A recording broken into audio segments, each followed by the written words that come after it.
I shouldn't have gone looking, not in those hidden corners of the network where the air itself feels thick with forgotten horrors. But the whispers, the legends of truly lost media, they pulled me in. Last night I found it. A file, unlabeled, just a string of random characters buried beneath layers of encrypted nonsense. My mouse hovered, my heart hammering against my ribs. When I finally clicked, the screen went dark for a moment, then flickered to life. What played out wasn't static, wasn't a joke. It was a window into an abyss. A place where screams are meticulously recorded and the shadows have teeth. The screen resolved into a grainy, desaturated image. It wasn't a static room, but a narrow, winding corridor, dimly lit by what looked like a single bare bulb hanging precariously from a frayed wire. The walls were uneven, rough stone or concrete, glistening slightly as if perpetually damp. No sound at first, just a low, persistent hum that vibrated through my speakers, a sound that felt less like electricity and more like a sleeping beast. My breath hitched. This wasn't a typical basement or abandoned building. This felt deeper, older. Then a flicker. A figure moved into view at the far end of the corridor. Tall, impossibly thin, cloaked in something dark that seemed to absorb the meager light. It wasn't walking, it glided without discernible steps. Closer, closer. My heart rate spiked, a frantic drum against my ribs. There was no face visible, just the deep hood, a void. But I felt its gaze, a palpable pressure, even through the screen. It was carrying something, a long, slender object, held with a deliberate, almost ceremonial grace. I couldn't make out what it was, but the way it moved, the utter silence of its passage, it screamed intent, malevolent, methodical intent. The camera, fixed and unmoving, didn't follow the figure. It simply waited, observing the corridor. As the cloaked entity passed out of frame, the low hum intensified slightly. And then a sound, faint at first, began to emerge from the background. Not a scream yet, but a low, guttural moan. It was distorted, as if passing through layers of earth or water, but undeniably human. The kind of sound a body makes when pushed beyond endurance, when hope has long since withered. I found myself leaning closer to the monitor, a horrifying magnetic pull, even as every fiber of my being screamed to shut it off. My hands were clammy, trembling uncontrollably.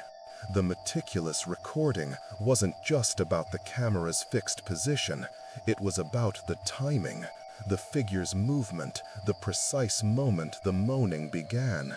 It felt choreographed, a perverse performance. This wasn't some haphazard snuff film. This was a curated exhibit of suffering.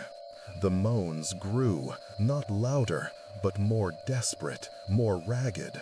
They weren't just sounds, they were a story, a descent into pure, unadulterated terror. And I was watching it unfold, a silent, unwilling audience member to a nightmare that felt far too real. The shadows in that corridor weren't just dark, they felt hungry, and I knew with a sickening certainty that this was only the prelude. The moans, they were no longer just guttural sounds of pain. They twisted, contorted into something almost recognizable, a desperate, broken plea. Please, I heard it, faint but clear, echoing from the unseen depths. My skin crawled, a cold sweat breaking out on my forehead. This wasn't just torture. This was active, conscious suffering, prolonged and agonizing. And the creature, the cloaked thing, it had just passed by, as if on its way to, Or from what? My eyes darted to the top of the screen, searching for any timestamp. Nothing. Just the raw, unadulterated feed. The low hum from the speakers was still there, a constant, oppressive thrum beneath the rising crescendo of despair. I felt a pressure building in my chest, a desperate need to breathe, to look away, but I couldn't. It was like a psychological chokehold, tightening with every shuddering gasp I heard. Then the camera flickered. Not like a bad connection, but a deliberate, almost imperceptible shift in focus, as if the lens itself was adjusting. And then I saw it. What the cloaked figure had been carrying. It wasn't a weapon in the traditional sense, nor a tool. It was a single, long, rusty metal hook, attached to an even longer, thin chain. The chain disappeared upwards into the murky darkness above the corridor, suggesting an immense depth. And as the focus sharpened, I saw what the hook was for. Hanging just out of the main light, swaying almost imperceptibly, was a body, or what was left of one. Limp, discolored, barely human. It was suspended by that chain, slowly rotating, a macabre mobile. The moans, they weren't coming from this body. This one was far beyond moaning. This was a trophy, a warning. My stomach lurched, a wave of nausea washing over me so strong I had to clench my jaw. This was beyond anything I had ever imagined. This wasn't just a place where shadows had teeth. It was a charnel house, a living tomb where entities collected their victims like grotesque art. The deliberate choreography I sensed earlier, it solidified into something far more sinister. This wasn't random violence. This was an ongoing operation, a systematic process of degradation and despair. And the camera wasn't just recording. It was part of it. An observation point for whoever orchestrated this horror. The thought sent a fresh wave of terror through me, a primal fear that I was now implicated, a witness to something I could never unsee, never unhear. The moans continued, a constant, sickening reminder that somewhere, just out of frame, the real terror was still unfolding, and I was trapped, watching every agonizing second. The air in my room felt impossibly cold, despite the sweat that beaded on my skin. I could taste bile at the back of my throat, but I couldn't tear my eyes away. The hanging body, a grotesque ornament, rotated slowly, a silent testament to unimaginable cruelty. But it was the moans, those wretched, broken sounds, that truly held me captive. They were a visceral, living thing, clawing at the edges of my sanity, promising something far worse than what I was already seeing. Then the camera moved again. Not a jerky, accidental movement, but a slow, deliberate pan, almost imperceptible at first. It shifted away from the hanging corpse, away from the empty stretch of corridor, towards the left wall. My breath caught in my throat. This wasn't a recording from a static security camera. This was being controlled. Someone was operating this. Someone was showing me this. The lens glided smoothly, revealing more of the rough, damped stone. And there, embedded in the wall, was a heavy, rusted iron grate. It was small, barely a foot square, but through its grimy bars, a faint, sickly yellow light pulsed. And from behind that grate, the moans intensified. No longer distant echoes, but raw, desperate cries, punctuated by choked gasps. It sounded like something was trying to push through, to escape, to be heard, but was utterly trapped. My hands clenched into fists, fingernails digging into my palms. This wasn't a dungeon, it was a cage. A meticulously designed, sound-insulated cage, perhaps, meant to contain and prolong the suffering of whatever poor soul was trapped within. The low hum from my speakers now seemed to throb in rhythm with my own frantic heartbeat, a sinister lullaby for the damned. I could almost feel the cold, damp air radiating from the screen, smell the metallic tang of fear and despair. A new sound joined the moans, faint but distinct. A soft, repetitive scraping, like something being dragged across rough stone, or perhaps a heavy chain being slowly pulled. My eyes darted back to the empty corridor, half expecting the cloaked figure to reappear, its long, slender object now understood to be an instrument of unspeakable horror. But the corridor remained empty, save for the swaying trophy. The camera held its focus on the grate, on the source of the agonizing pleas. The moans twisted into a desperate, choked scream, abruptly cut short. A chilling silence descended, broken only by the persistent hum and the ragged sound of my own breathing. My blood ran cold. Had it ended? Was it over? But the silence was too sudden, too absolute. It felt manufactured, a cruel pause in a symphony of torment. The camera remained fixed on the grate, waiting, and I, a helpless voyeur, could do nothing but wait with it, my mind reeling, dread coiling tighter and tighter in my gut, knowing that whatever came next would be worse. This wasn't just a video. It was an invitation. An invitation to witness the depths of human depravity, curated for an unknown audience, and I was now one of them. The silence hung heavy, a physical weight pressing down on me. My ears strained, desperate for any sound, any reprieve from the suffocating void. And then it came, not from the grate, but from the corridor behind the camera. A low, rhythmic thudding, soft at first, then growing louder, closer. It was the sound of heavy, deliberate steps, unlike the gliding movement of the cloaked figure. Something else was here. My eyes darted to the edge of the frame, expecting to see a new horror emerge.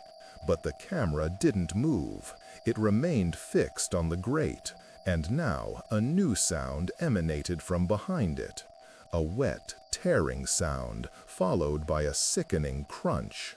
The faint yellow light behind the bars pulsed erratically, as if whatever was in there was thrashing, struggling against an unseen force. The thudding steps in the corridor stopped.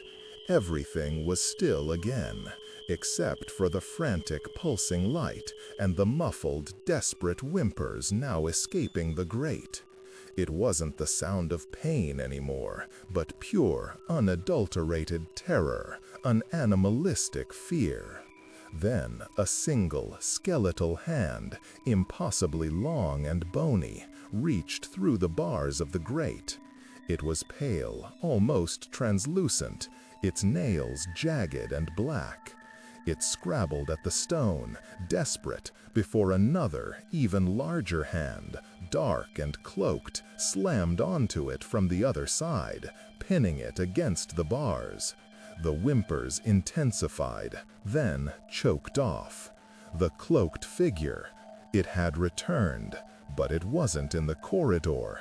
It was behind the grate. My blood ran colder than ice. The creature I had seen gliding was not the captor, but perhaps a collector, a caretaker. The lens of the camera, still focused on the grate, slowly, deliberately, began to zoom in. Not a smooth mechanical zoom, but one that felt weighted, heavy with intent. It zoomed past the struggling skeletal hand, past the dark, cloaked hand pinning it. It zoomed directly into the space between the bars, into the sickly yellow light. And there, in the murky depths, a single, unblinking eye stared back. It wasn't human. It was vast, ancient, a swirling vortex of black and red, utterly devoid of warmth or empathy. And it wasn't looking at the struggling hand. It was looking directly at me. Through the screen, through my monitor, it saw me. A low, resonant hum, far deeper and more insidious than the electrical thrum, vibrated through my entire body, not just my speakers. It was a sound that felt like it was tearing at the very fabric of my being, unraveling my sanity. The eye pulsed, growing brighter, filling my entire vision. And then a whisper, not from the speakers, but inside my head. A voice that was ancient and hungry. A voice that knew my name. You've been watching, haven't you? It was a question, but also a statement, a predatory acknowledgement. The screen flickered violently, then went utterly, completely black. The hum ceased. Only the ringing in my ears and the pounding of my own heart remained. I was no longer a viewer. I was seen, I was known, and I was next. That's where it ended. The screen black, my room plunged into a suffocating quiet that was far worse than any scream. The hum was gone, but the ringing in my ears, the echo of that ancient voice, it hasn't left. It's in every shadow, every creak of the floorboards. I tried to delete the file, to erase the memory, but it's burned into my mind. I formatted my drive, even smashed it, but the eye, it's still there, behind my eyelids, vast and cold. I know it saw me. Not just my face, but my curiosity, my hunger for the unknown. It saw the part of me that dared to look. Now, every time my internet connection flickers, every time my phone buzzes unexpectedly, I feel it. That same pressure, that palpable gaze. I sleep with the lights on, but the darkness inside my head is absolute. This wasn't just a video. It was a link, a connection forged in terror. I opened a door, and something stepped through. I don't know what it wants, or when it will come for me, but I know it's out there. It knows I watched. It knows my name.